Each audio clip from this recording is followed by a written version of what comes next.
بسم اللہ الرحمن الرحیم۔ حدیث میں ہے کہ رسول اللہ صلی اللہ علیہ وسلم نے ارشاد فرمایا کہ نماز فجر اور نماز مغرب سے فارغ ہونے کے بعد اسی طرح بحالت تشہد بیٹھے ہوئے جو شخص 10 مرتبہ یہ پڑھ لے لا الہ الا اللہ وحدہ لا شریک لہ لہ الملک وَلَهُ الْحَمْدُ بِيَدِهِ الْخَيْرُ يُحْيِي وَيُمِيتُ وَهُوَ عَلَى كُلِّ شَيْءٍ قَدِيرٌ۔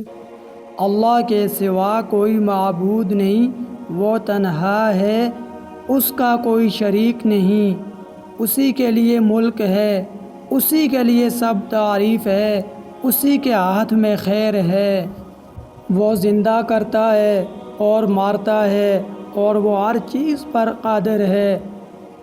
تو اس کے لیے ہر مرتبہ کے بدلے 10 نیکیاں لکھی جائیں گی اور اس کے 10 گناہ نامہ اعمال سے مٹا دیے جائیں گے، اور ہر بری چیز سے اور شیطان مردود سے محفوظ رہے گا، اور شرک کے سوا کوئی گناہ اسے ہلاک نہ کر سکے گا، اور وہ عمل کے اعتبار سے سب لوگوں سے افضل رہے گا۔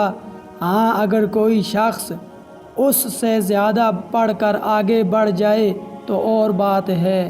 اللہ تعالی عمل کرنے کی توفیق عطا فرمائے۔